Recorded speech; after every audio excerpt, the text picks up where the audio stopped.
Il est 19 h, bonsoir à tous. À la une de l'actualité de ce dimanche 8 août.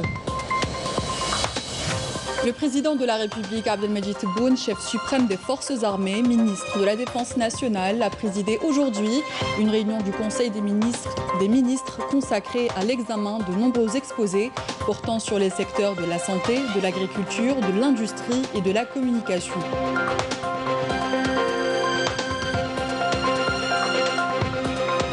Le président de la République, Abdelmadjid Tebboune, a accordé une entrevue périodique aux représentants de la presse nationale dans laquelle il a abordé notamment le rôle important de l'armée nationale populaire et a annoncé plusieurs décisions et nouvelles importantes concernant la loi fondamentale des médecins et l'augmentation de l'allocation du chômage.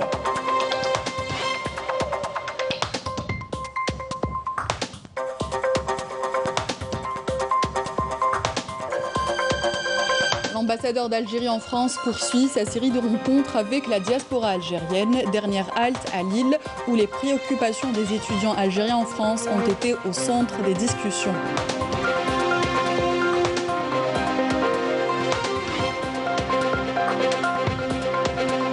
Le variant Delta est-il plus dangereux pour les enfants? Cette question est au centre des inquiétudes des médecins, car de plus en plus d'enfants se retrouvent pris dans cette troisième vague d'infection au Covid.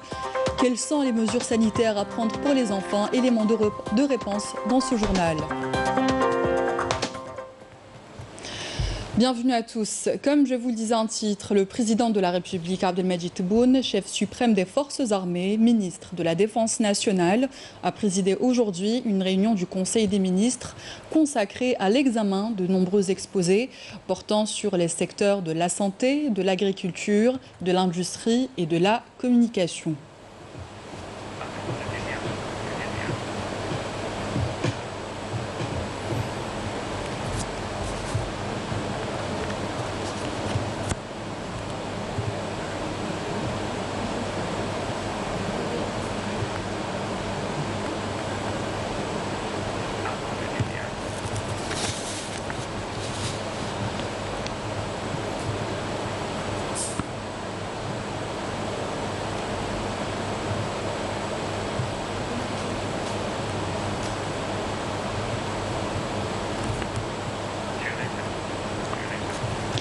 Donc, comme vous le voyez sur ces images, le président de la République, Abdelmadjid Tebboune, chef suprême des forces armées, ministre de la Défense nationale, a présidé aujourd'hui une réunion du Conseil des ministres consacrée à l'examen de nombreux exposés portant sur les secteurs de la santé, de l'agriculture, de l'industrie et de la communication.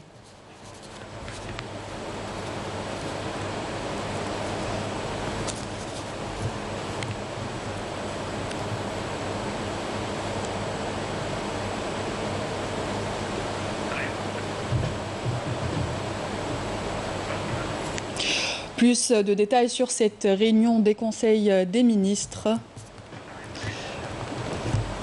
Donc, le président de la République, Abdelmadjid Tebboune, a accordé une entrevue périodique aux représentants de la presse nationale.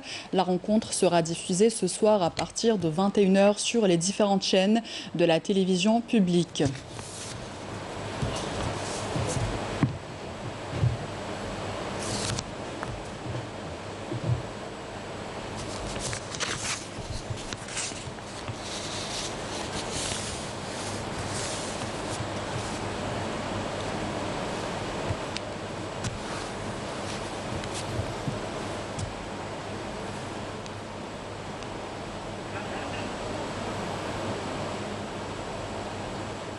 الجيش هو العمود الفقري تاع الدولة، معروف. الجيش ومش من اليوم، لأننا بلاد ثورية، والجيش ثاني الجيش التحرير الوطني هو أساس، هو المحرر، هو الضامن، هو دستوريا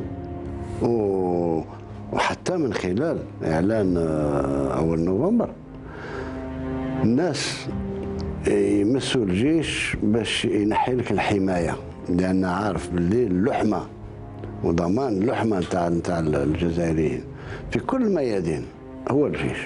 تضحية لم يضحوا بها الجيش الأبيض مثل ما يقال، سواء كان يسوق الامبيلانس ولا ممرض ولا ممرضة ولا طبيب ولا يعني من المفروض الوطن يعترف لهم بالجميل طول ما هو حي. لازم نعاود نراجع القانون الاساسي نتاع الممرضين ونتاع الاطباء، ونعاود نراجع القانون نتاع الخدمه المدنيه، وهذه كل نلتزم بها. نداء الاخوات والاخوان المواطنات والمواطنين باش تكون هبه قويه بالنسبه يمشوا للتلقيح. لان التلقيح اولا هذا المشكل تاع الاكسجين هذا كاع ما يتطرحش، لان حتى لو كان يحكم الكوفيد يحكموه بصفه خفيفه كومين قريب. قررنا ربما نعلن عليها اجتماع مجلس الوزراء المقبل على اساس نرفع قيمه المنحه تاع البطاله. هذا سكوب ان شاء الله. احنا المهم صونة كرامه الشاب الجزائري وما يخلي حتى واحد يستعملوه سياسويا. ما فيه جزائري ما يقدرش المولوديه، لان اولا مرتبطه بالثوره. مبروك المئويه وان شاء الله من انتصار الى انتصار اكثر. انا قررت باش نخلي لهم الملعب نتاع دويره نخليه تحت سير. وهذه اجمل هديه. مبروك عليهم ويستاهلوا. انا في خدمه هذا الوطن وفي خدمه هذا المواطنه والمواطن. حلوا عينيكم. الجزائر كل الناس كبرتها، ما تصغروهاش انتوما، ما تصغروهاش. Donc la rencontre sera diffusée ce soir à partir de 21h sur les différentes chaînes de la télévision publique. On passe au chapitre santé. 1020 nouveaux cas confirmés de Covid-19, 709 guérisons et 30 décès ont été enregistrés ces dernières 24 heures en Algérie, a indiqué le ministère de la Santé dans un communiqué. Le total des cas confirmés de coronavirus s'élève ainsi à 181 376, celui des décès à 4 550 cas, alors que le nombre des patients guéris est passé à 121 353. Par ailleurs, 48 patients sont en soins intensifs, ajoute la même source. En outre, 10 wilayas n'ont recensé aucun cas durant la même période. 14 autres ont enregistré de 1 à 9 cas, tandis que 24 wilayas ont enregistré 10 cas et plus. La vigilance reste de mise. Dans la dynamique des opérations d'acheminement du matériel médical nécessaire pour une meilleure prise en charge des malades touchés par la Covid-19, un avion de transport militaire relevant de l'armée nationale militaire a atterri dans la soirée d'hier à la base aérienne de Boufalik en première région militaire. À son bord, une nouvelle cargaison de 750 concentrateurs d'oxygène acheminés depuis la République populaire de Chine au profit de la pharmacie centrale des hôpitaux. Cette nouvelle opération, qui sera suivie par des opérations similaires afin de soutenir le système de santé national, confirme la disponibilité permanente de l'armée nationale populaire pour accomplir ses missions humanitaires nobles en toutes circonstances.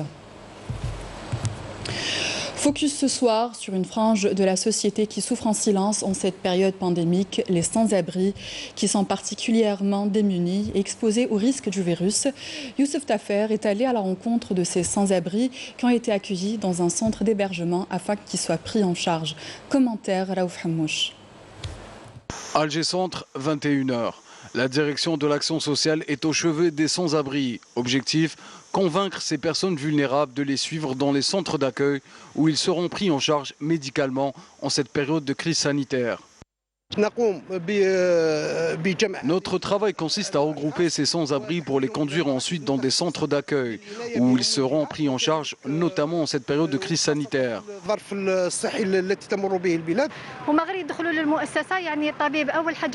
Nous les emmenons au centre d'accueil où ils vont consulter un médecin pour faire un check-up et par la même occasion faire un test au coronavirus. Dans le cas où la personne présente des symptômes liés au virus, elle sera confinée.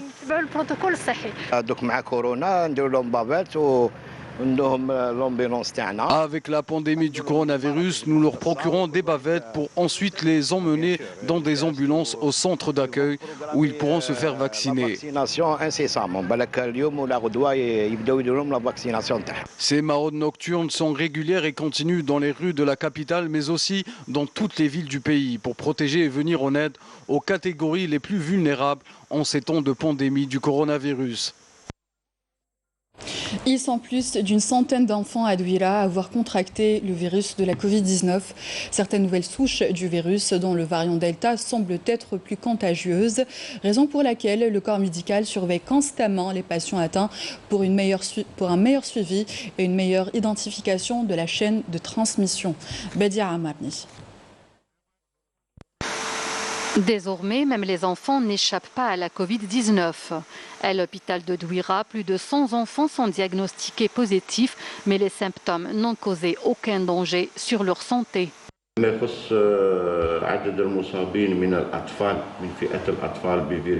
Le nombre d'enfants atteints par le coronavirus ici au niveau de l'hôpital de Douira dépasse les 100 enfants. Ils sont plus exactement 103. Ils ont reçu la prise en charge nécessaire au niveau du service pédiatrie.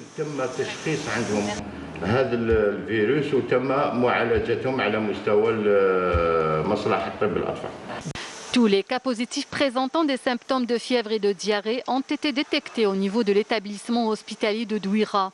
Ils sont tous sous traitement à la maison, selon les médecins. أغلب الأحيان الأطفال يجيبوهم الوالدين باش يكون الفحوصات على الحمى.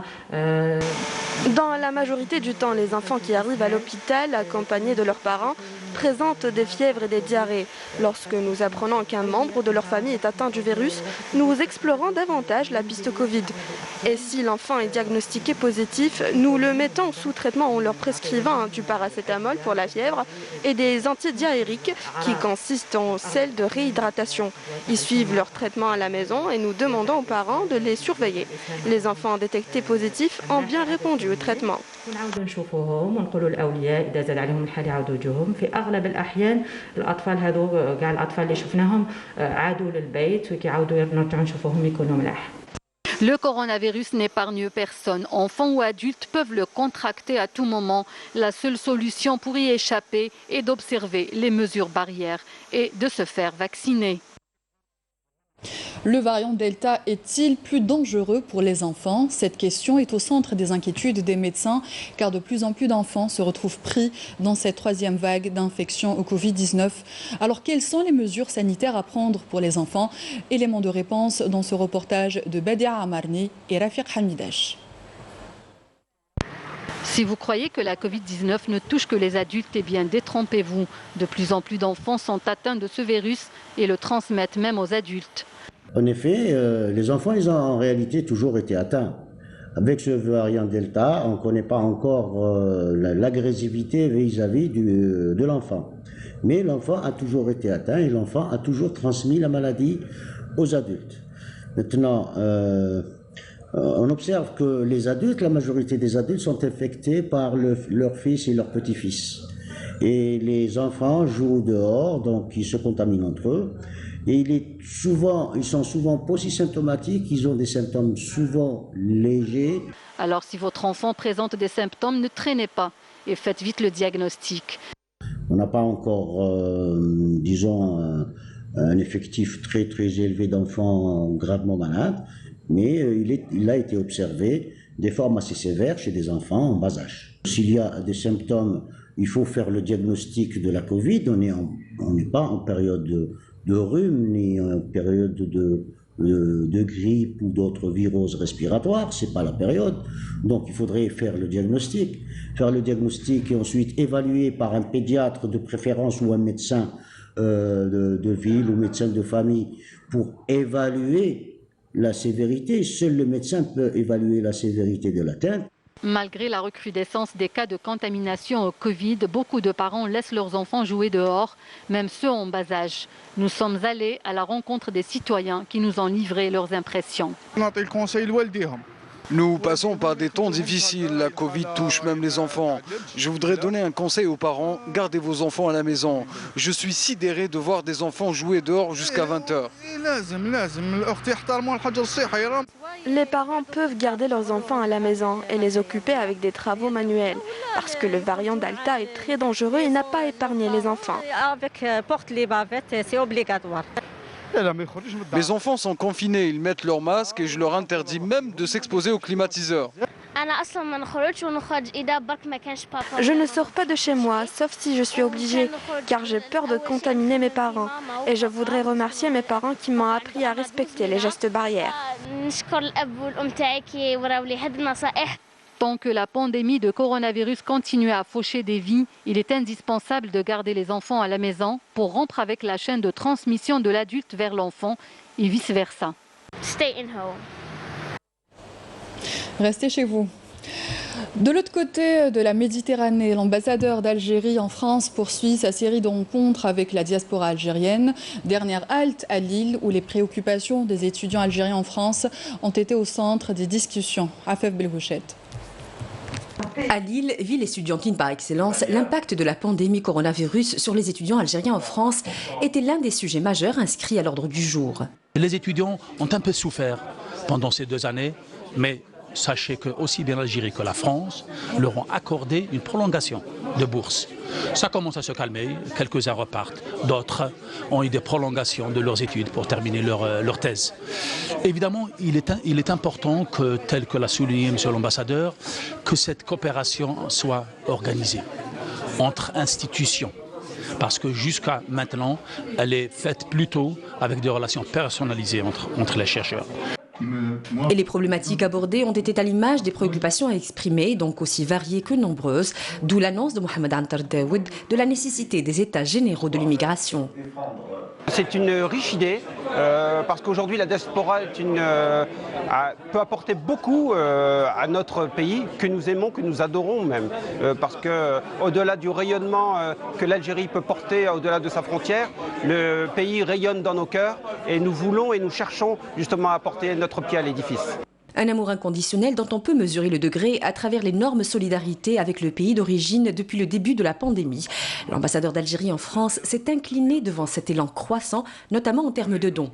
Il est aujourd'hui question de les centraliser pour garantir une distribution efficace en fonction de la cartographie d'urgence sur le terrain national que seul le ministère de la Santé est en mesure d'établir, dira Mohamed Antar Daoud. J'ai expliqué que la situation en Algérie est assez préoccupante et que par conséquent, il va falloir faire en sorte que ces dons puissent arriver aux endroits où les gens en ont le plus besoin. Quelle que soit l'origine de ces dons, ils sont gérés par le ministère de la Santé.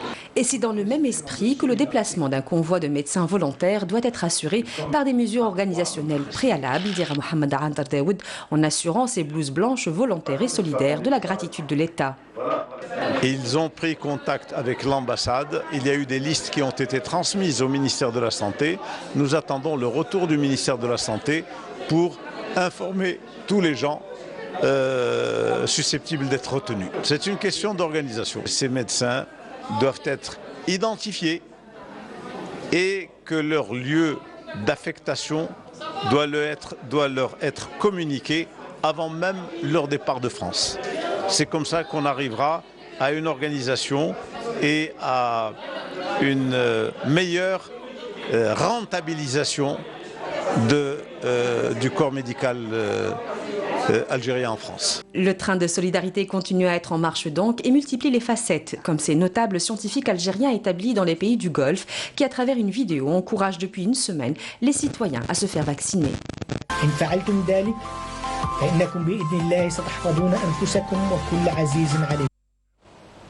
Et à l'occasion du Nouvel An de l'Hégire, rappelant que la journée du 1er Muharram 1443 de l'Hégire est chômée et payée pour l'ensemble des personnels des institutions et administrations publiques, des établissements et offices publics et privés, ainsi que pour les personnels des entreprises publiques et privées, tous secteurs et statuts juridiques confondus, y compris les personnels payés à l'heure ou à la journée.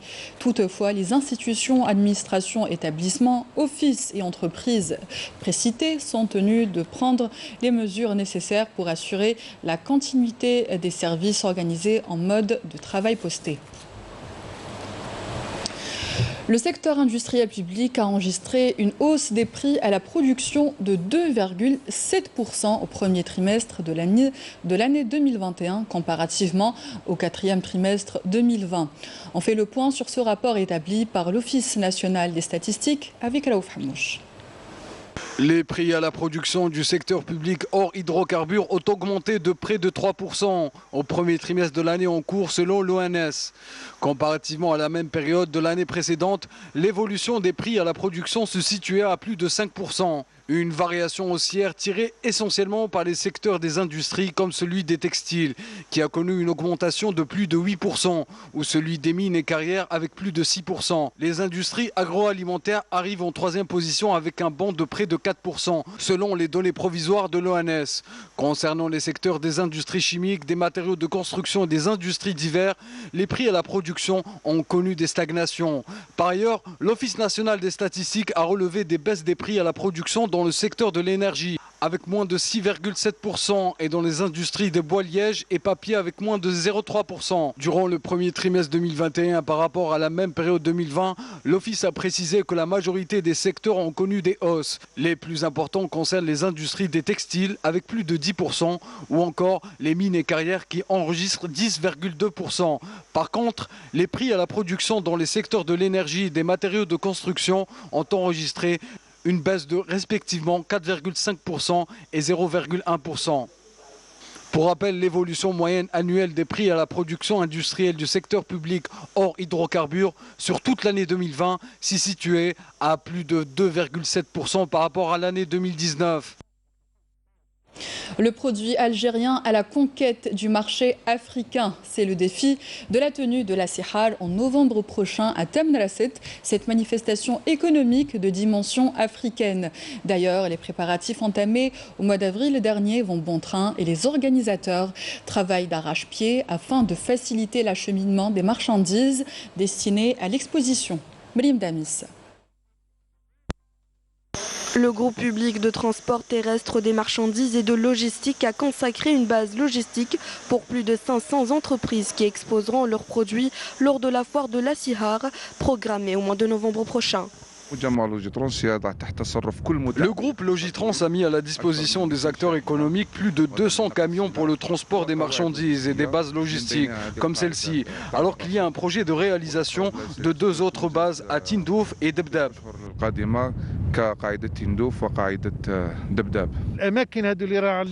Les anciens locaux d'exposition ne suffisaient pas. Nous avons alors fait appel à Logitrans pour agrandir les espaces d'exposition et augmenter ainsi le nombre d'entreprises participantes qui vont vendre leurs produits ici même.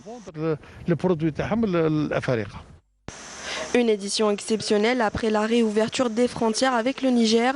Les opérateurs étrangers ont demandé l'augmentation du nombre de produits destinés à l'exportation. Les opérateurs étrangers demandent d'avoir accès à plus de produits algériens destinés à l'exportation.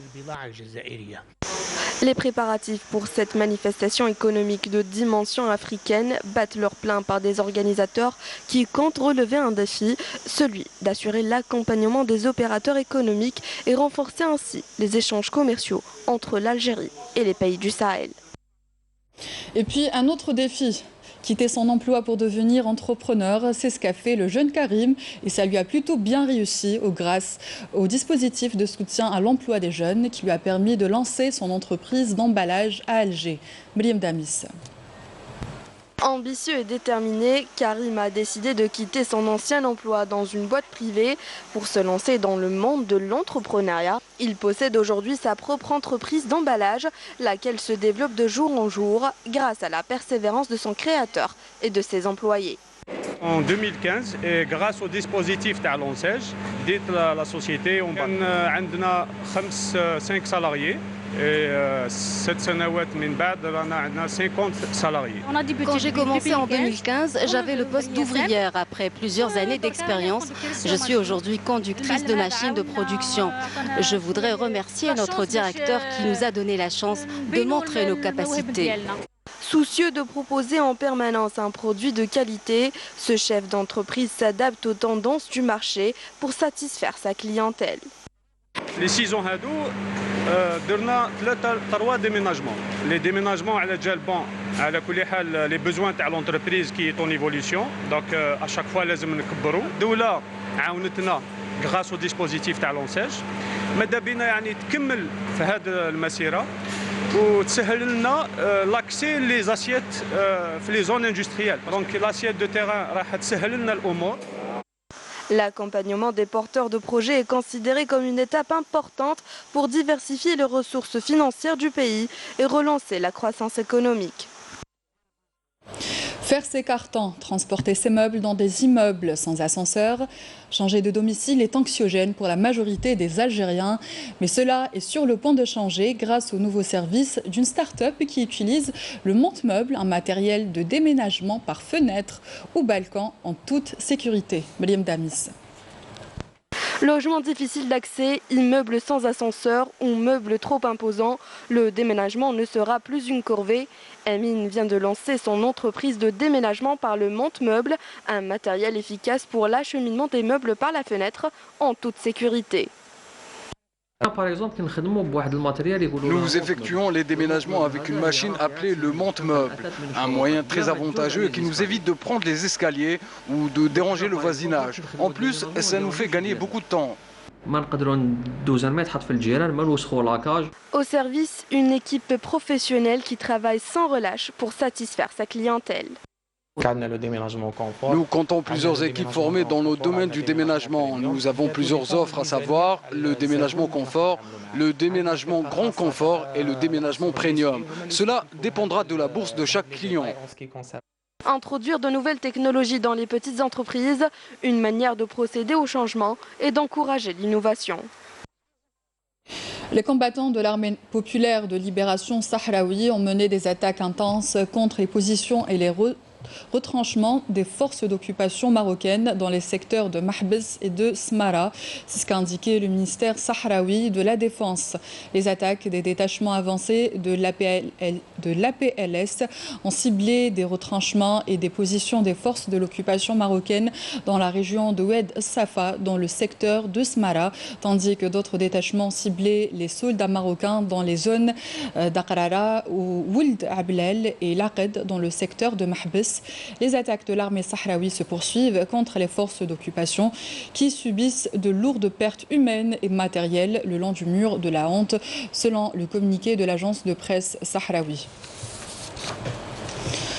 Les habitants de Sidi Ben Nour au Maroc sont sortis hier soir dans la rue pour dénoncer la Hougara dont a été victime un jeune homme qui s'était immolé par le feu et est décédé plus tôt le matin, ont rapporté aujourd'hui des médias locaux.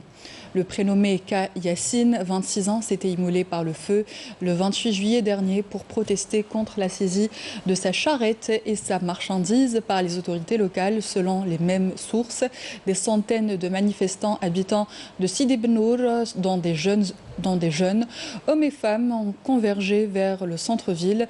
Citant un proche du défunt, les médias ont rapporté que Yassine, qui subvenait aux besoins de sa famille, est victime du manque d'emploi et du manque de médicaments.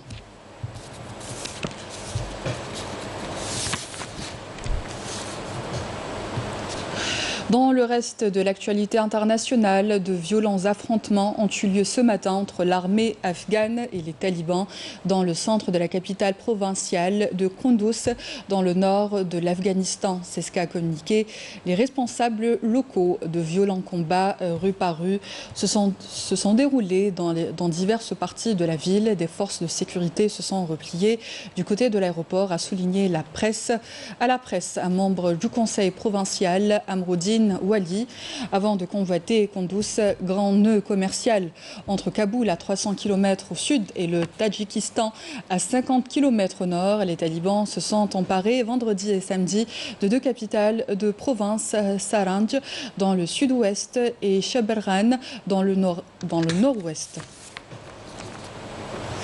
Sport à présent, triste nouvelle pour les fans du club FC Barcelone. La star argentine Lionel Messi a fait aujourd'hui ses adieux au FC Barcelone après 21 ans de collaboration, tout en soulignant qu'il était possible qu'il s'engage avec le Paris Saint-Germain. C'est très difficile pour moi, après ces si nombreuses années, après toute une vie passée ici. Je n'avais jamais imaginé mes adieux, car la vérité est que je n'y ai pensé pas. J'aurais aimé le faire avec du monde sur le terrain, a-t-il dit, le sextuplé Ballon d'Or. Comme vous le voyez, à peine arrivé sur la scène, Messi a fondu en larmes avant même de pouvoir prononcer un mot devant de nombreux joueurs de l'effectif actuel. Comme interrogé sur son futur club, Messi a évoqué l'hypothèse de rejoindre le PSG où il évolue son ancien compère au Barça, le Brésilien Neymar.